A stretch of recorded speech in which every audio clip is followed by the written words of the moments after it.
Halo guys, selamat datang lagi di channel gua. Dan di episode sebelumnya kita udah berhasil setup laboratorium kita di Google Colab dan menjalankan kode pertama kita kan. Wah, itu keren banget sih. Nah, lalu apa sih tujuan di episode 3 sekarang? Nah, itu kita akan ngebuat kalian paham apa itu variabel dan bisa membedakan 4 tipe data paling fundamental di Python. Oke, kalian gini deh. Pada kasus pertama, kalian pernah mikir gak kalau kode yang kita kemarin bikin, yaitu print hello world atau hello dunia, itu bersifat statis dan kita nggak bisa ngubah-ngubah gitu di suatu tempat. Dan gimana sih caranya kalau kita ngebuat program ini tuh bisa mengingat sebuah informasi? Misalnya, nama kita, umur kita, atau status membership kita.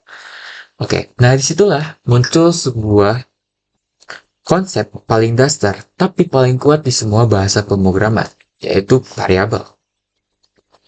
Nah, gua bakalan jelasin. Nah, di sini gua akan nambahin sebuah kolom teks baru, SL teks baru. Sini itu yang berjudul variabel, ya. Oke, variabel. Lalu apa sih variabel itu? Nah, gini guys. Cara termudahnya itu kalian bayangin aja gini. Kalian tuh punya sebuah kotak, ya. Kotak ini tuh bisa kalian kasih nama apa aja bebas.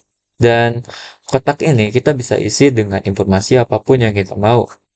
Dan prosesnya simple. Kita kasih nama aja, terus kasih tanda sama dengan, lalu kita masukin isinya. Kalau dalam Python ya.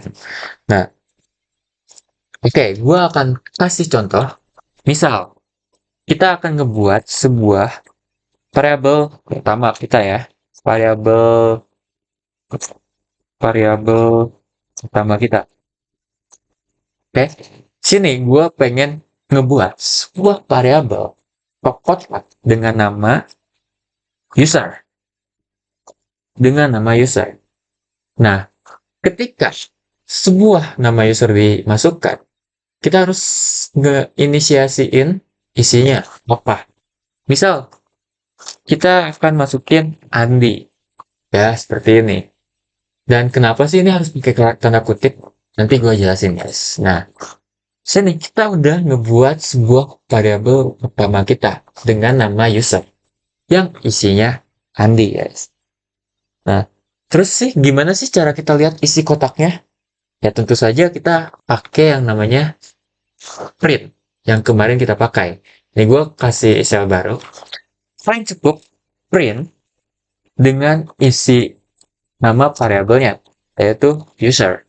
Nah, nama variabel tadi atau isi dari nama variabel tadi itu bakalan teroutput atau terhasilkan dengan sendirinya. Dan sini program kita tuh sekarang udah nginget guys. Kita udah tahu program kita tuh udah tahu bahwa isi dari user itu adalah Andi. Dan itu tuh kita bisa ubah kapanpun. Misal jadi bagus ya. Nah ini kita jadiin bagus dan dia bakal berubah jadi bagus. Jadi program kita tuh udah nginget. Gampang banget guys. Dan oke, lanjut ya. Kita akan masuk ke teori tentang tipe data. Tipe data ya guys ya. Apa sih tipe data tuh kan? Nah, gini ya guys. Ada yang namanya tanda kutip ini guys. Nah, isi dari kotak ini tuh adalah berbagai macam jenisnya ya. Nah, untuk kasus pertama kita ini adalah string. Ya, jadi gua bakalan jelasin. Ini tuh string. Ya, dan tipe data untuk string itu adalah gampangnya dijelasinnya itu adalah teks dan ini tuh adalah tipe data yang dapat menyimpan kumpulan karakter seperti nama, alamat, kalimat. Cirinya tuh ya gampang guys. Isinya tuh pasti diapit oleh tanda kutip. Mau tanda kutip satu maupun tanda kutip dua. Gitu. Gue bikin sebuah variabel dengan isi string yang baru. Ya, misal, nama kota guys. Kita bikin sebuah nama variabel dengan nama kota yang isinya tuh string Jakarta. Dan gue pengen buat sebuah variabel baru dengan eh, nama jurnal, nama jurnal ya. Dan ini isinya tuh belajar Python pemula ya. Oke, ini kita udah bikin dua variabel dengan isi tipe data string. Nah, cara tahu kita ini string gimana sih, Han? Gini guys. Cara taunya, cara check tipe data itu cukup simple guys. Kalian cukup print type of nama kotak atau nama variabel kalian, dan kalian cukup jalanin sel ini yang nantinya bakalan muncul nih str, yang artinya itu string. Oke, sangat mudah dipahami. Dan kita akan masuk ke tipe kedua dari tipe data ini. Bukan dari tipe data ini, maksudnya dari Python ya. Itu adalah integer. Ya guys, kita akan masuk ke integer. Oke. Atau lebih mudahnya tuh bilangan bulat. Ya, dan itu gampang banget. Itu tuh adalah angka apapun, tapi gak ada komanya. Ya, namanya juga bilangan bulat guys, gak boleh ada koma. Contoh, gua punya sebuah variabel, namanya umur. Terus kita pengen nyimpen sebuah angka, 19. Karena ini masuk akal. Umur tuh nggak bisa koma kan. Mungkin bisa, tapi nggak logis lah. Dan nggak enak dibacanya, jadi mending integer ya. Misal jumlah murid deh. Jumlah anak atau murid bebas. Misal 20. Nah ini kan nggak mungkin ya. Jumlah murid tuh jumlah murid itu koma. Misal 20,5. Itu murid kemana sebelah lagi kan? Nggak mungkin kan. Jadi kita harus utamain integer untuk ini. Cara nge cara ngeceknya itu simple. Cek tipe datanya itu simple. Kayak tadi guys, kita cukup print tipe umur dan tipe jumlah anak.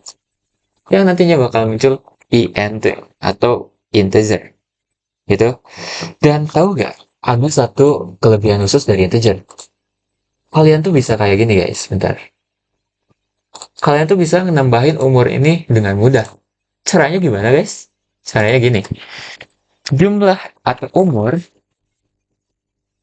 kalian tambahin dengan umur kalian sendiri ditambah 10. Atau ini umur baru ya. Nah, ini umur baru. Itu isinya tuh umur kalian, yaitu 19. Ditambah 10. Ya, dan ketika gua panggil, yaitu print, umur baru, itu bakal jadi 29. Karena umur kalian yang lama, itu ditambahin dengan umur kalian dengan 10. Gitu. Yang nantinya disimpan di variabel umur baru. Nanti ngasilin 29. Ya. Oke, cukup segitu aja untuk integer. Terus lalu ada tipe data yang ketiga, yaitu tipe data yang namanya float. Float itu adalah sebuah angka atau bilangan yang bentuknya itu desimal atau ada koma-komanya guys. Nah, misal di sini, gue ngetik sebuah variabel dengan tipe data float yang isinya itu 165,5 atau titik 5,5 ya. Dan di sini tipe datanya juga kalian print aja, nanti bakal nemu float. Seperti itu. Gampang kan? Float itu desimal, integer itu bulat, string itu teks atau kalimat. Sebenarnya ada satu lagi tipe data yang ini tuh wajib banget kalian ketahui, dan itu super penting banget guys. Itu namanya apa sih? Boolean. Ya. Nah, apa sih Boolean tuh? Jadi gini nih. Boolean tuh cuma isinya benar atau salah guys. Nah, misal kalian punya status sama dengan true. Ya. True itu artinya benar ya. True itu benar. Dan kalau salah apa sih? Status, gue bikin status salah ya. Itu tuh false. Ya. Dan ini tuh salah, tidak tepat, salah. Dan ketika kita cek tipe datanya, yaitu boolean atau bool, ya guys, itu sangat gampang kan? Dan boolean ini tuh adalah saklar di dalam kode kita yang nantinya akan sangat berguna untuk membuat sebuah logika jika maka. atau if else. Oke. Dan untuk materi episode ketiga ini itu cukup seperti ini. Jadi hari ini kita udah belajar konsep fundamental tentang cara menyimpan informasi di Python menggunakan variabel, dan kita sudah kenal 4 tipe data, yaitu string, integer, float, dan boolean. Dan sini ada suatu masalah yang mungkin ada di benak kalian yang ingin kalian tanyakan. Gimana sih kalau kita mau menyimpan daftar nama dari 35 murid di kelas? Dan itu kita nggak mungkin kan bikin sebuah variabel nama 1, nama 2, nama 3, kan itu nggak efektif ya. Bisa aja, tapi itu nggak efektif. Ada cara lain yang lebih mudah. Dan itu dinamakan list dan tuples atau tuples. Dan nanti di video selanjutnya atau di episode selanjutnya kita akan membahas itu. Materi list dan tuples. Terima kasih sudah menonton video ini. Kalau kalian merasa video ini bermanfaat, ya jangan lupa kalian tinggalkan like dan subscribe. Dan aku ada tugas untuk kalian ya. Di sini coba kalian buat sebuah variabel baru yang isinya tuh nama kalian. Terus kalian print gitu. Oke, aku coba bikin tugasnya di sini. Dan untuk link Google Colab ini kalian bisa cek di deskripsi ya. Kalian bisa buka di deskripsi. Oke, ini tugas kalian. Tugas pertama kalian itu adalah print buat variabel, typo guys, sorry. Buat variabel yang isinya tuh nama kalian dan print out nama kalian itu. Nah, print out variabel kalian. Lalu yang kedua, buat variabel yang tipe datanya itu adalah sebuah integer ya, dan simpan di variabel yang namanya umur. Oke, mudah kan? Mudah dong. Oke. Lalu yang ketiga, aku pengen kalian juga buat variabel yang tipe datanya itu float dengan nama variabelnya itu tinggi badan kalian. Oke? Isinya itu tinggi badan kalian gitu. Lalu yang keempat, jawaban ini kalian masukkan di komentar. Nanti gue bakal kasih nilai dan penjelasan lebih lanjut jika pengen ada yang ingin ditanyakan. So, terima kasih sudah menonton video ini. Sampai jumpa di episode keempat. Saya Farhan, pamit undur diri dan bye-bye.